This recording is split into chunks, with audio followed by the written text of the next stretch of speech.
I first noticed the mirror when it refused to lie to me. It hung in the hallway of my apartment, tall and narrow, its edges chipped like a broken tooth. I had bought it years ago from a second-hand shop because it was cheap and because I liked how old it looked, as if it had already seen too much to care about anything new. For a long time, it behaved like any other mirror. It showed me my face in the mornings, tired and unremarkable, and reflected the light from the single bulb that buzzed above it. Then, one night, it showed me something else. I had just returned from work, late again.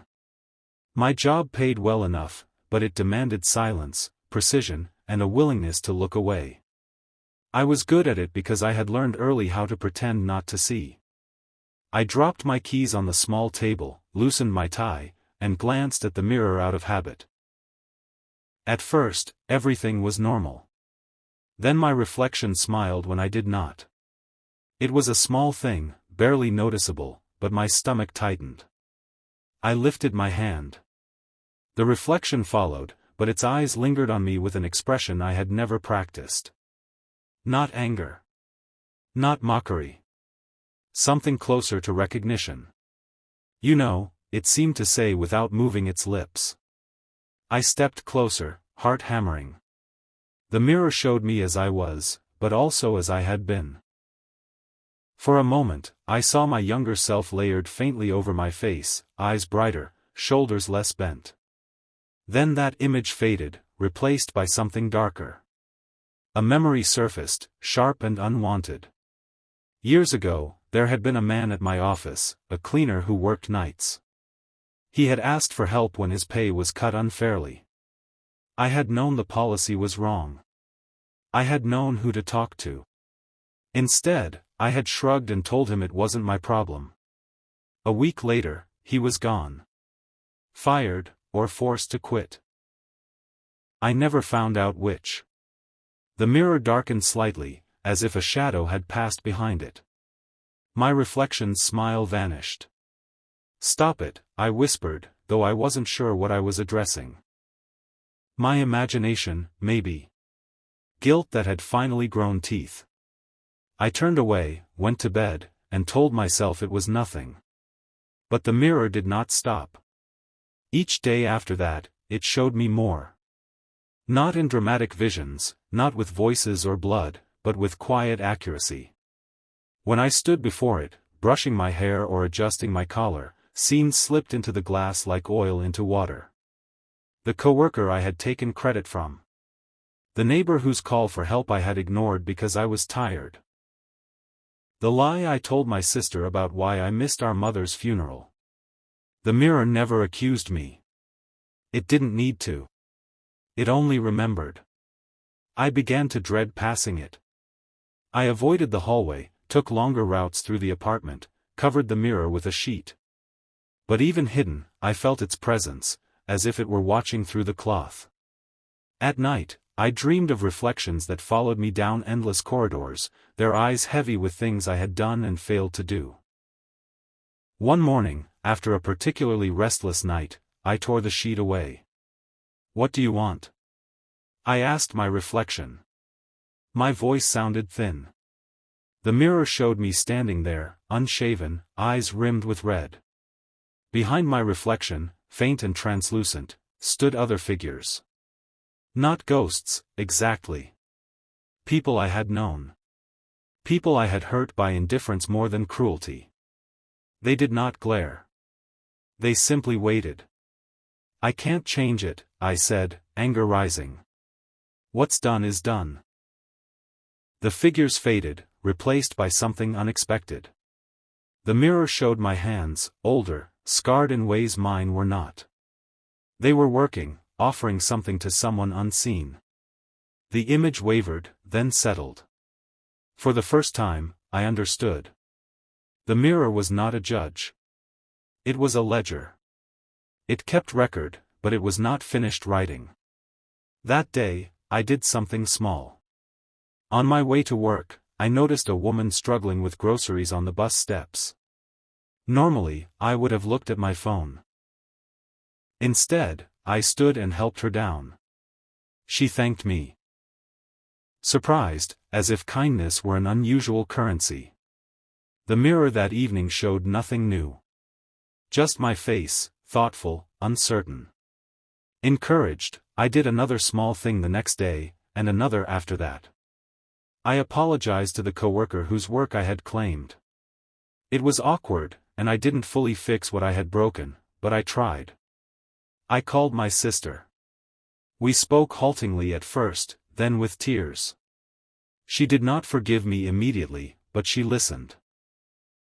Each time I stood before the mirror, the images shifted. The old memories still appeared, but they were joined by new ones. Balanced, not erased. Then came the real test. One evening, as I was leaving my building, I saw a boy sitting on the steps, his backpack torn, his face set in a stubborn mask of bravery. He reminded me painfully of myself at that age. He asked if I could spare some money. His voice shook despite his effort to sound casual. I hesitated. Part of me calculated risks, excuses, reasons to walk away. I had learned those habits well. But another part of me, the one the mirror had been slowly waking, pushed forward. I sat beside him. Asked his name. Listened. His father was sick. His mother worked 2 jobs. He had missed school that day because his shoes had split open at the soles. I didn't just give him money. I took him to a nearby store and bought him shoes that fit. I spoke to his mother on the phone, careful not to sound like a savior, just a neighbor who wanted to help. When I left, the boy smiled, wide and unguarded. That night, the mirror glowed softly, warmer than before. It showed me standing taller, not because I was better, but because I was lighter. But kindness, I learned, does not erase consequences. Consequences. A week later, I received a call from an unknown number. It was the daughter of the cleaner from my office, the man I had ignored years ago. She had tracked me down through old emails.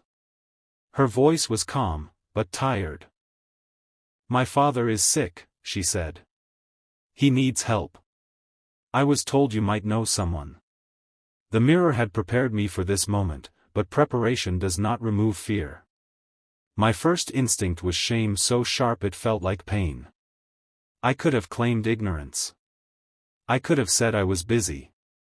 Instead, I asked what he needed. I spent the next days making calls, pulling favors, using the influence I had once guarded so carefully. It did not fix everything. His illness was advanced. But it eased some of the burden. When I visited him, he looked at me without recognition, his eyes clouded. His daughter thanked me anyway, quietly. "I wish you had done this earlier," she said, not unkindly. "So do I," I replied. When I stood before the mirror that night, it showed me the same scene, but with a difference. My reflection did not look away. Time passed. The mirror became less frightening, more honest. It still showed my crimes, the small, ordinary ones that fill a life lived carelessly. But it also showed my efforts, imperfect and ongoing. It taught me that kindness is not a single act but a habit that must be practiced, especially when it is inconvenient.